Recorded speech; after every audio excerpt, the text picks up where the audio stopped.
Para Nepali दिदीबहिनी तथा दाजुभाइ, समाजमा सत्य स्थापित गर्ने, सद्भाव जागृत गर्ने र दानवी तात्पर्य नाश गर्ने दशैं पर्वको गहन आदर्श हो।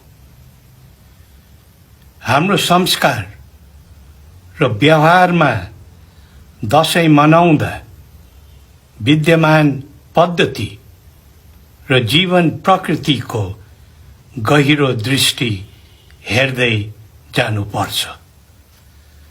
शान्ति होस्, सदाचार रहोस् र आपसी सद्भाव बढोस्, दशैं पर्वको यही आशय हो।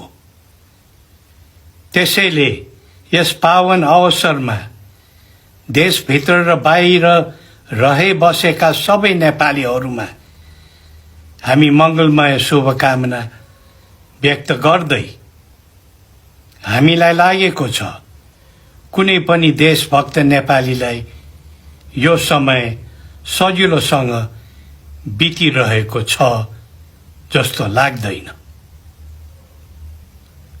बहुदलीय संसदीय प्रणालीमा जनताको आशा आकांक्षा अनुरूप संगठित राजनीतिक दलहरू हुन्छन्। विभिन्न तहका प्रतिनिधिमा स्वस्थ प्रतिस्पर्धाबाट प्रतिनिधित्व हुन्छ र तीनबाट जनमनोभावनाको परिपोषित परिपाटी रहन्छ। तर आस्था, सिद्धान्त र जनविश्वासका दृष्टिले ती कति निष्ठावान र जन उत्तरदायी रहे भन्ने आजकाल जल्दो बल्दो प्रश्न बनेको छ। पदलोभ, सत्ता स्वार्थ र भागबण्डा गरेर आफ्नै सुविधा भोगेका लागि राजनीति केन्द्रित हुँदै गएपछि देशको स्थिति र जनताको हालत के हुन्छ? कार्यपालिका, व्यवस्थापिका र न्यायपालिकाका सबै अङ्गभित्र उत्पन्न विवाद, विग्रह र विकृति आजको स्थितिले सर्वत्र प्रश्न उठेको छ। यो अवस्थाले जनतामा उत्साह छैन। मुलुकमा भविष्यप्रति र भविष्य निर्माणको कुनै भरोसा छैन। दायित्व के, गर्ने के, गर्नु नहुने के, न्यायिक मूल्य के हो, के होइन, यी सबै कुराको निराकरण कसले गर्ने, कोबाट हुने? देश र जनता सामु खटिएको ज्वलन्त प्रश्न यही हो। देशका प्रति वफादारी र जनताप्रति उत्तरदायी भएर काम गर्ने विधि व्यवस्था, संगठन एवं प्रतिनिधित्वको सही पात्र आज देशले खोजी रहेको छ। प्रयोग र अभ्यासबाट नै देशलाई बचाउने र बनाउँदै जाने हो। देशका मौलिक मूल्य र सही विकल्पतर्फ हाम्रो मनोभाव बढ्दो रूपमा पाइन्छ। पुर्खाले आर्जेको यो स्वाधीन राष्ट्रलाई असफलतातिर धकेल्नु हुन्न भन्ने आम भावना रहेको छ।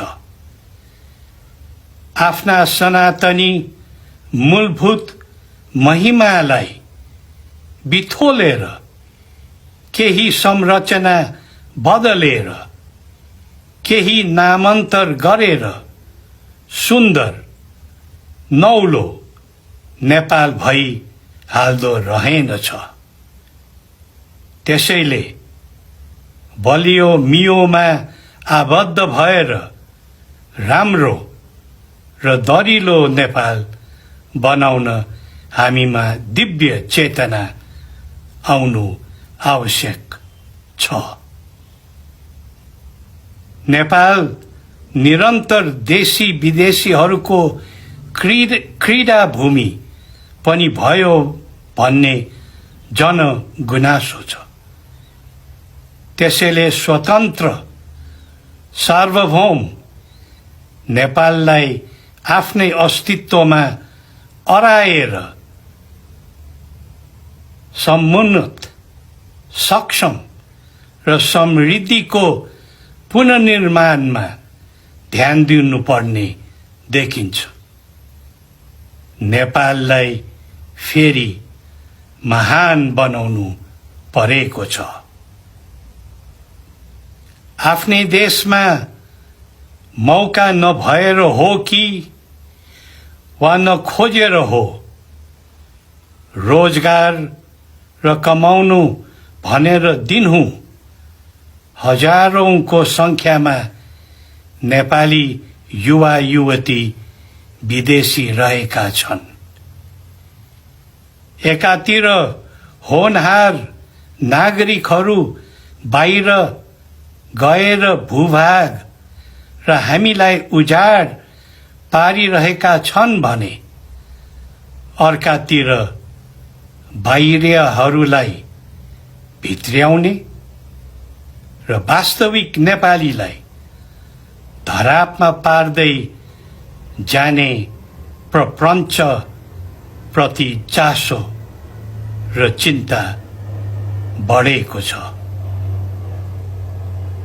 विश्वका दुई ठूला मुलुकका बीचमा अवस्थित हाम्रो देशको धर्म, संस्कृति, सभ्यतामाथि केही समय यता घातक प्रहार हुँदै आएको छ। ढेर दशकको राजनीतिक अभ्यासले कॉस्ट करेक्सनको अपरिहार्यता सिद्ध गरेको छ। हाम्रो राष्ट्रियता र इतिहास सर्वाधिक संकटापन्न स्थितिमा छ। हाम्रा मौलिक धार्मिक सांस्कृतिक मान्यताहरू विस्थापित गर्ने क्रमलाई तीव्रता दिएको छ। परराष्ट्र नीति असन्तुलित भइदिँदा राष्ट्रहित र सुरक्षा संकटग्रस्त बन्दै गएको छ। व्याप्त भ्रष्टाचारले समाज र व्यवस्थालाई पथभ्रष्ट तुल्याएको छ। सर्वसाधारणको दैनिक जीवनलाई सकसपूर्ण बनाएको छ।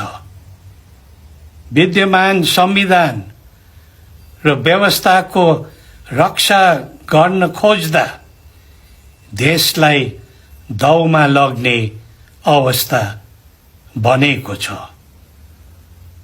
पहिले पनि हामीले भनिसकेका छौं, हाम्रो कुनै कार्यले देश कहिले पनि हार्न हुँदैन। राष्ट्र, प्रजातन्त्र, मौलिक मान्यताहरू र नेपाली एकता रक्षाका निम्ति एकजुट हुँदै अभिभावकीय राज्य व्यवस्थाको पक्षमा समर्पित रहने देशभक्त नेपालीहरूको चोखो चाहना परिपूर्ति गर्न श्री